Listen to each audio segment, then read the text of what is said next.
What's up, my friends? My name is James Santiago, and welcome to another episode of Learn Wealthy. Today, we're going to talk about gold. Some call it money, some call it investment, some call it a hedge against inflation. I call it something else. To find out what it is, and if I would buy gold today, please stay tuned until the end of this video. Disclaimer. This video is not financial advice. We are not attorneys, CPAs, or financial advisors. This video is made for entertainment purposes only, so do not take them as financial advice. We do not know your personal specific financial situation. We suggest you seek an actual financial advisor for real financial advice. Let's start off by explaining what gold is. Gold is a precious metal. It's a basic element called aurum, where the element symbol of aurum is Au. It has an atomic number of 79. The fact that it's a basic element, it means that it cannot be altered. It cannot be reproduced. It can only be mined, and whatever we have here on Earth is what we have. Unless we have a gold-containing meteor or comet fall from the sky, then we do not have any more gold, which makes it scarce. So you can usually buy gold in form of bars or coins like these, or you can buy them as jewelry. I usually don't buy jewelry gold. I have a little bit, very little, but the main thing we're talking about is bar or gold. Bar or coin gold. Jewelry gold is usually 14 karat because it has a lot of other metals in it to make it more jewelry-like, to make it harder. Because pure gold is too soft and malleable for it to be jewelry. These pure gold is not really pure. They're either called 4-9 fines or 9999% pure, or 5-9 fines or 99.9999% fine pure. These are 24 karat golds basically, and these are what I buy for what I use gold for financially. Gold is priced the same all over the world. This price valuation is called the spot price. The spot price of gold today, as of this recording, is $2,315.08 per troy ounce. What is a troy ounce? It's the unit of mass used to measure gold and other precious metals like silver. Basically, one troy ounce is basically about 1.09714 in regular ounce. So basically, a troy ounce is just about 10% more heavier than a regular ounce. Like I said, we're going to talk about gold as money. We're going to talk about gold as an investment, hedging against inflation, and what gold really is to me. So let's start with talking about gold as money. What makes money money, by the way? Money needs to have a few properties to be considered money. Some of the most important ones are: money needs to be a store of value, a medium of exchange, and have portability. Money needs to be a unit of account, and it needs to be divisible. Money needs to have a limited supply or scarce. Money needs to be fungible or have uniformity. Number one, let's talk about money as a store of value. Your dollars or your fiat currency in your bank is sure not a good store of value, because it's been being devalued by inflation every single year. And most people call it money, but that's a topic for another video. Gold has been a fairly decent store of value, as it kept its purchasing power over time, as its spot price significantly went up over time. Number two, money as a medium of exchange. Some would argue that gold is not a good medium of exchange. I would say it depends on how accepted your gold is in a certain area or a region. Acceptance of a certain population definitely has to do with a medium exchange being effective. Portability is also a big factor for money being a good medium of exchange. As you know, gold is pretty heavy, and it's maybe hard to carry around, depends on how much you're trying to exchange. So gold being not so portable definitely hinders gold being a good medium of exchange. So gold being a good medium of exchange, I would say, is debatable. Money needs to be a unit of account. Gold can be a unit of account. You can use every troy ounce as a single unit and put value on it. Gold is also divisible, as you can subdivide each unit, each troy ounce, to maybe half a troy ounce or quarter or a tenth of an ounce if you need to. So it is a unit, and that unit can be divided. So that property is really good with gold. Another feature of money is scarcity or limited supply.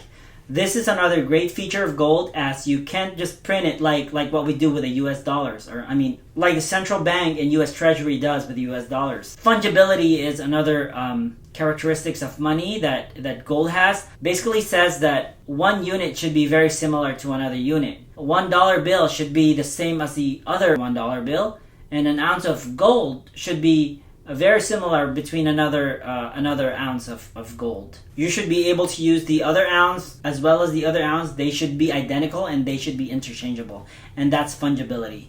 So now that we know that gold pretty much checks off nearly all the properties of what makes money money, now we're going to talk about gold as an investment. So you usually buy gold from a dealer, and you usually buy this gold at a spot price, plus a premium that the dealer charges for packaging and holding the gold, and they need to make money too, so they put the profit on that premium usually.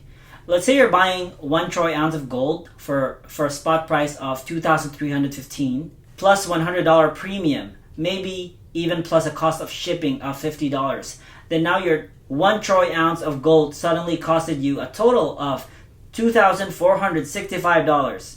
And if you try to sell it at spot price of $2,315 right away, then you'll have to end up with a loss, as you're selling it for less than what you bought it for. But try selling your gold for a spot price and see how easy that is. A lot of dealers will buy your gold usually at a value way lower than the current spot price. Some shark hustler dealers may even offer you half of the spot price during that day that you're selling the gold to them. Maybe you know, or you find somebody personally who's not a dealer who will buy your gold at spot price. But basically, a summary in this section is it's not easy to sell your gold at spot price or more than what you bought it for. And to profit from gold as an investment is basically not easy, even if the official spot price is going up on the charts. So I will not call gold an investment. Some would call gold a hedge against inflation. When we're talking about inflation, we're talking about the currency that I'm familiar with, the US dollar. If you look at the US dollar inflation history chart and gold values going up or down, it does not show any good correlation. Basically, not all the time that we have a great inflation, it doesn't mean that the gold values are usually going up. And not all the time that we have a low inflation or deflation, it doesn't mean that gold values are usually going down. There's no good correlation to this historically, but if you look at it on the long run, gold values definitely continue to go up, while the value of the US dollar continues to plummet with year after year of inflation. So, is gold a good hedge against inflation? I say it depends, and only if you're keeping gold for a very, very long time. So we went over gold as money, investment, and a hedge against inflation.